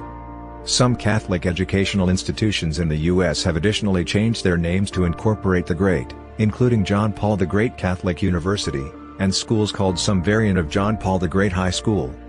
Scholars of canon law say that there is no official process for declaring a pope great. The title simply establishes itself through popular and continued usage, as was the case with celebrated secular leaders. For example, Alexander III of Macedon became popularly known as Alexander the Great. The three popes who today commonly are known as Greater Leo I, who reigned from 440 to 461, and persuaded Attila the Hun to withdraw from Rome, Gregory I, 590 to 604, after whom the Gregorian chant is named, and Pope Nicholas I, 858 to 867, who consolidated the Catholic Church in the Western world in the Middle Ages. John Paul's successor, Benedict XVI, has not used the term directly in public speeches, but has made oblique references to the great Pope John Paul II in his first address from the Loggia of St. Peter's Basilica, at the 20th World Youth Day in Germany 2005, when he said in Polish, as the great Pope John Paul II would say, "Keep the flame of faith alive in your lives, and your people," and in May 2006 during a visit to Poland where he repeatedly made references to the great John Paul, and my great predecessor. Pope John Paul II High School, Tennessee. John Paul the Great Catholic University. John Paul the Great Catholic High School, Indiana. John Paul II Catholic Secondary School, London, Ontario, Canada. John Paul II Catholic University of Lublin. St. John Paul the Great Catholic High School, Virginia. John Paul II High School, Greymouth. Cardinal Wojtyła College, Lima, Peru. Scoilo and Foyle, Leixlip, Ireland. John Paul II Gymnasium, Kaunas, Lithuania. Pope John Paul II High School in Olympia, Washington. Universidad Privada Juan Pablo II, Lima, Peru. Cardinal Wojtyła Building at Atmajaya Catholic University of Indonesia in Jakarta, Indonesia. Street. John Paul II Chapel and Museum at Pakuwon Mall in Surabaya, Indonesia. Street. John Paul II Minor Seminary in Antipolo City, Philippines. Street. John Paul II Parish Community, Lakeview, New York. Street. John Paul II High School, Hyannis, Massachusetts. St. John Paul II Academy, Boca Raton, Florida. Street. John Paul II Catholic High School, Alabama. Street. John Paul II Catholic High School, Arizona. Street. John Paul II Seminary, Washington, D.C. Pope St. John Paul II Major Seminary, Alcop, Nigeria. Street. John Paul II Catholic Secondary School, Scarborough, Ontario, Canada. Inspired by calls of Santo Subito. Make him a saint immediately. From the crowds gathered during the funeral mass that he celebrated, Benedict XVI began the beatification process for his predecessor, bypassing the normal restriction that 5 years must pass after a person's death before beginning the beatification process. In an audience with Pope Benedict XVI, Camillo Ruini, Vicar General of the Diocese of Rome, who was responsible for promoting the cause for canonization of any person who died within the diocese, cited exceptional circumstances, which suggested that the waiting period could be waived. This decision was announced on May 13, 2005, the feast of Our Lady of Fatima, and the 24th anniversary of the assassination attempt on John Paul II at St. Peter's Square. In early 2006, it was reported that the Vatican was investigating a possible miracle associated with John Paul II. Sister Marie-Simone Pierre, a French nun, and member of the Congregation of Little Sisters of Catholic Maternity Wards, confined to her bed by Parkinson's disease, was reported to have experienced a complete and lasting cure after members of her community prayed for the intercession of Pope John Paul II. As of May 2008, Sister Marie-Simone Pierre, then 46, was working again at a maternity hospital run by her religious institute. "I was sick, and now I am cured," she told reporter Jerry Shaw. "I am cured, but it is up to the Church to say whether it was a miracle or not." On May 28, 2006, Pope Benedict XVI celebrated Mass before an estimated 900,000 people in John Paul II's native Poland. During his homily, he encouraged prayers for the early canonization of John Paul II, and stated that he hoped canonization would happen in the near future. In January 2007, Cardinal Stanislaw Dziwisz announced that the interview phase of the beatification process, in Italy and Poland, was nearing completion. In February 2007, second-class relics of John Paul II, pieces of white papal cassocks he used to wear, were freely distributed with prayer cards for the cause, a typical pious practice after a saintly Catholic's death. On March 8, 2007, the Vicariate of Rome announced that the diocesan phase of John Paul's cause for beatification was at an end. Following a ceremony on April 2, 2007, the second anniversary of the pontiff's death, the cause proceeded to the scrutiny of the Committee of Lay, Clerical, and Episcopal members of the Vatican's Congregation for the Causes of Saints, to conduct a separate investigation. On the fourth anniversary of John Paul II's death, April 2, 2009, Cardinal Dziwisz told reporters of a presumed miracle that had recently occurred at the former Pope's tomb in St. Peter's Basilica. A 9-year-old Polish boy from Gdansk, who was suffering from kidney cancer, and was completely unable to walk, had been visiting the tomb with his parents. On leaving St. Peter's Basilica, the boy told them, "I want to walk," and began walking normally. On November 16, 2009, a panel of reviewers at the Congregation for the Causes of Saints voted unanimously that John Paul II had lived a life of heroic virtue. On December 19, 2009, Pope Benedict XVI signed the first of 2 decrees needed for beatification, and proclaimed John Paul II venerable, asserting that he had lived a heroic, virtuous life. The second vote, and the second signed decree certifying the authenticity of the first miracle, the curing of Sister Marie-Simone Pierre, a French nun, from Parkinson's disease. Once the second decree is signed, the position, the report on the cause, with documentation about his life and writings, and with information on the cause, is complete. He can then be beatified. Some speculated that he would be beatified sometime during, or soon after, the month of the 32nd anniversary of his 1978 election, in October 2010.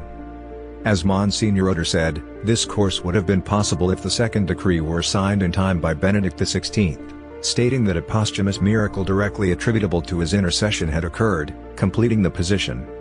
The Vatican announced on January 14, 2011 that Pope Benedict XVI had confirmed the miracle involving Sister Marie-Simone Pierre, and that John Paul II was to be beatified on 1st of May, the Feast of Divine Mercy. 1st of May is commemorated in former communist countries, such as Poland, and some Western European countries as May Day, and John Paul II was well known for his contributions to communism's relatively peaceful demise. In March 2011 the Polish Mint issued a gold 1,000 Polish zloty coin, equivalent to $350, with the Pope's image to commemorate his beatification. On April 29, 2011, John Paul II's coffin was disinterred from the grotto beneath St. Peter's Basilica ahead of his beatification, as tens of thousands of people arrived in Rome for one of the biggest events since his funeral. John Paul II's remains, which were not exposed, were placed in front of the basilica's main altar, where believers could pay their respect before and after the beatification Mass in St. Peter's Square on May 1, 2011. On May 3, 2011 his remains were interred in the marble altar in Pier Paolo Cristofari Chapel of St. Sebastian, where Pope Innocent XI was buried. This more prominent location, next to the Chapel of the Pietà, the Chapel of the Blessed Sacrament, and statues of Popes Pius XI and Pius XII was intended to allow more pilgrims to view his memorial. John Paul II's body is located near the bodies of Pope Pius X and Pope John XXIII, whose bodies were reinterred in the basilica after their own beatifications, and together are 3 of the 5 popes beatified in the last century. The 2 popes who were not exhumed and reinterred after becoming blessed in the last century were Pope Paul VI and Pope John Paul I, who both remain entombed in the papal grottos. In July 2012, a Colombian man, Marco Fidel Rojas, the former mayor of Huila, Colombia, testified that he was miraculously cured of Parkinson's disease after a trip to Rome where he met John Paul II and prayed with him. Drive, Antonio Schlesinger Piedrahita, a renowned neurologist in Colombia, certified Fidel's healing. The documentation was then sent to the Vatican Office for Sainthood Causes.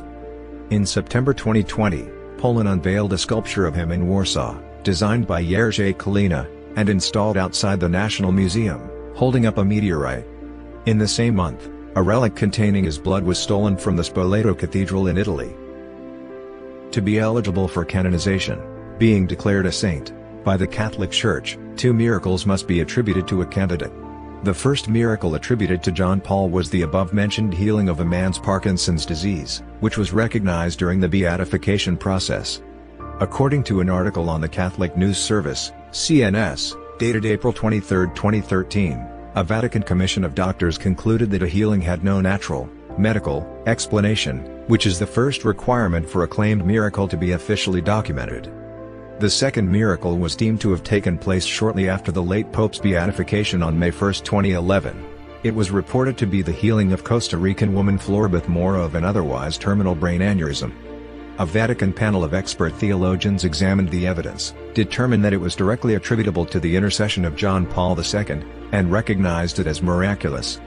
The next stage was for cardinals who composed the membership of the Congregation for the Causes of Saints to give their opinion to Pope Francis to decide whether to sign and promulgate the decree, and set a date for canonization.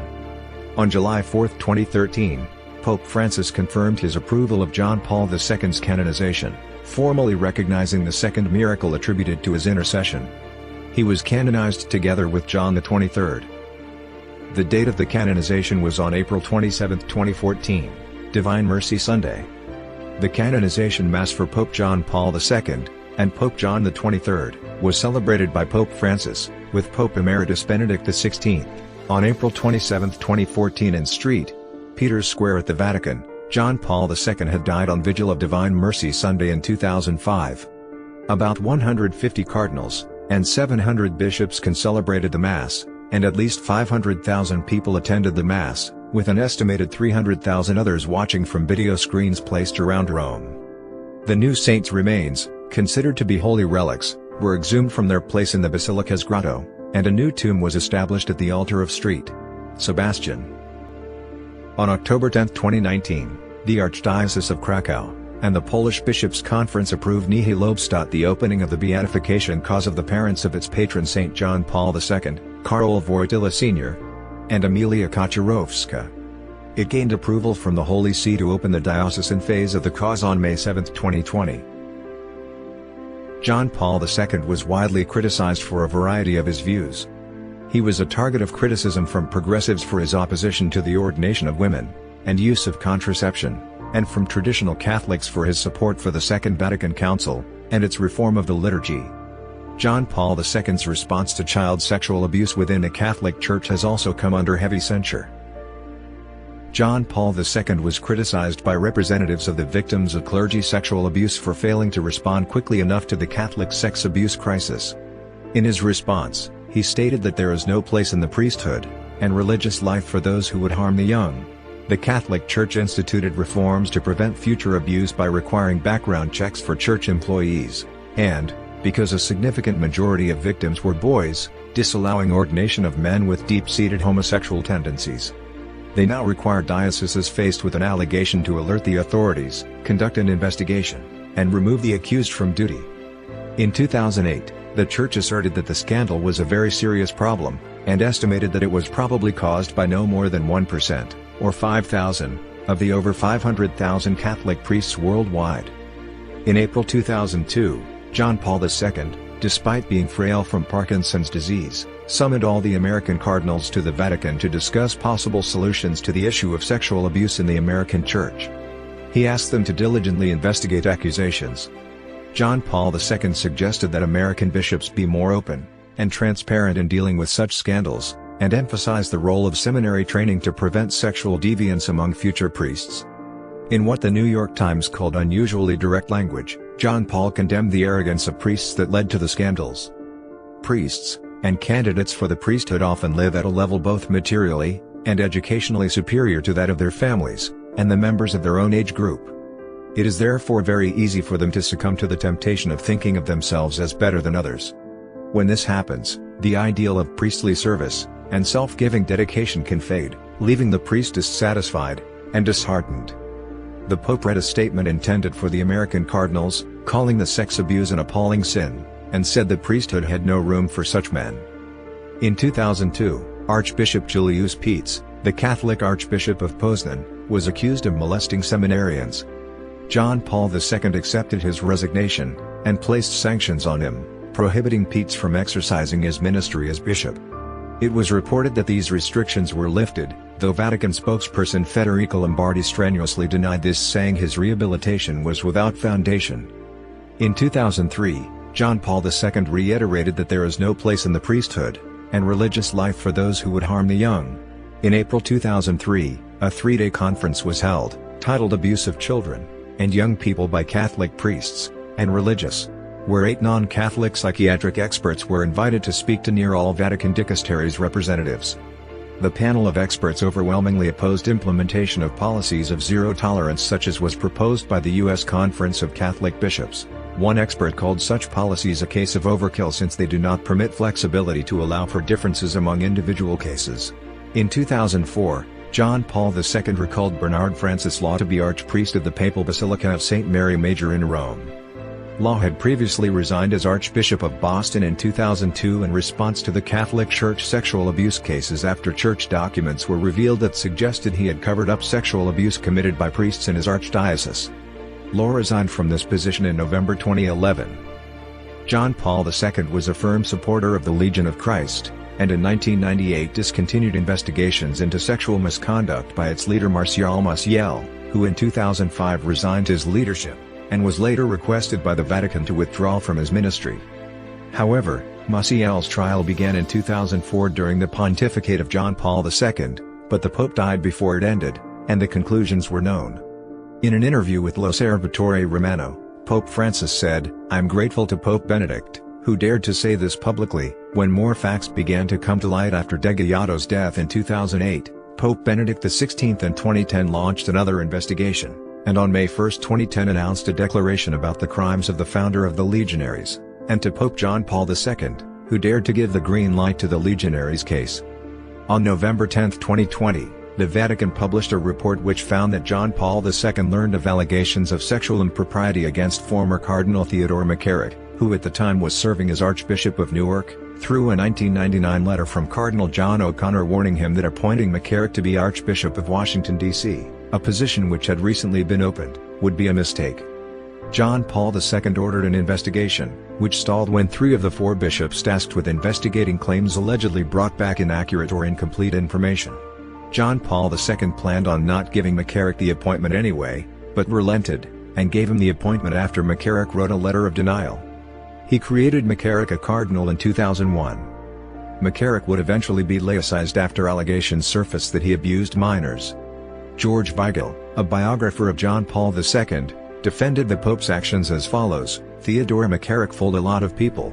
And he deceived John Paul II in a way that is laid out in almost biblical fashion in the Vatican's report." In a 2019 interview with Mexican television, Pope Francis defended John Paul II's legacy on protecting minors against clerical sexual abuse. He said that John Paul II was often misled, as in the case of Hans Hermann Grohr. Francis said that with respect to the case of Martial Maciel, Ratzinger was courageous, and so was John Paul II. With respect to John Paul II, we have to understand certain attitudes because he came from a closed world, from behind the Iron Curtain, where communism was still in force. There was a defensive mentality. We have to understand this well, and no one can doubt the saintliness of this great man, and his goodwill. He was great, he was great. John Paul II was criticized for his support of the Opus Dei prelature, and the 2002 canonization of its founder, José María Escrivá, whom he called the saint of ordinary life. Other movements, and religious organizations of the Church went decidedly under his wing: Legion of Christ, the Neo-Catechumenal Way, Schoenstatt, the Charismatic Movement, etc., and he was accused repeatedly of taking a soft hand with them, especially in the case of Martial Maciel, founder of the Legion of Christ. In 1984 John Paul II appointed Joaquín Navarro Valls, a member of Opus Dei, as director of the Vatican Press Office. An Opus Dei spokesman said that the influence of Opus Dei in the Vatican has been exaggerated. Of the nearly 200 cardinals in the Catholic Church, only 2 are known to be members of Opus Dei. John Paul II was alleged to have links with Banco Ambrosiano, an Italian bank that collapsed in 1982. At the center of the bank's failure was its chairman, Roberto Calvi, and his membership in the illegal Masonic lodge Propaganda 2, aka P2. The Vatican Bank was Banco Ambrosiano's main shareholder, and the death of John Paul I in 1978 is rumored to be linked to the Ambrosiano scandal. Calvi, often referred to as God's banker, was also involved with the Vatican Bank, Istituto per l'Opera di Religione, and was close to Bishop Paul Marcinkus, the bank's chairman. Ambrosiano also provided funds for political parties in Italy, and for both the Somoza dictatorship in Nicaragua, and its Sandinista opposition. It has been widely alleged that the Vatican Bank provided money for Solidarity in Poland. Calvi used his complex network of overseas banks and companies to move money out of Italy, to inflate share prices, and to arrange massive unsecured loans. In 1978, the Bank of Italy produced a report on Ambrosiano that predicted future disaster. On June 5, 1982, 2 weeks before the collapse of Banco Ambrosiano, Calvi had written a letter of warning to John Paul II, stating that such a forthcoming event would provoke a catastrophe of unimaginable proportions in which the Church will suffer the gravest damage. On June 18, 1982, Calvi's body was found hanging from scaffolding beneath Blackfriars Bridge in the financial district of London. Calvi's clothing was stuffed with bricks, and contained cash valued at $14,000, in 3 different currencies. In addition to all the criticism from those demanding modernization, some traditionalist Catholics denounced him as well. These issues included demanding a return to the Tridentine Mass, as well as the repudiation of reforms instituted after the Second Vatican Council, such as the use of the vernacular language in the formerly Latin Roman Rite Mass, ecumenism, and the principle of religious liberty. In 1988, the controversial traditionalist Archbishop Marcel Lefebvre, founder of the Society of St. Pius X, 1970, was excommunicated under John Paul II because of the unapproved ordination of 4 bishops, which Cardinal Ratzinger called a schismatic act. The World Day of Prayer for Peace, with a meeting in Assisi, Italy, in 1986, in which the Pope prayed only with the Christians, was criticized for giving the impression that syncretism and indifferentism were openly embraced by the papal magisterium. When a second Day of Prayer for Peace in the world was held in 2002, it was condemned as confusing the laity and compromising to false religions. Likewise criticized was his kissing of the Quran in Damascus, Syria, on one of his travels on May 6, 2001. His call for religious freedom was not always supported. Bishops like Antonio de Castromayor promoted religious tolerance but at the same time rejected the Vatican II principle of religious liberty as being liberalist, and already condemned by Pope Pius IX in his Syllabus Errorum, 1864, and at the First Vatican Council. John Paul II continued the tradition of advocating for the culture of life.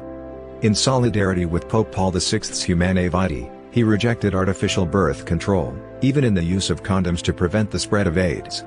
Critics have said that large families are caused by lack of contraception, and exacerbate third world poverty, and problems, such as street children in South America.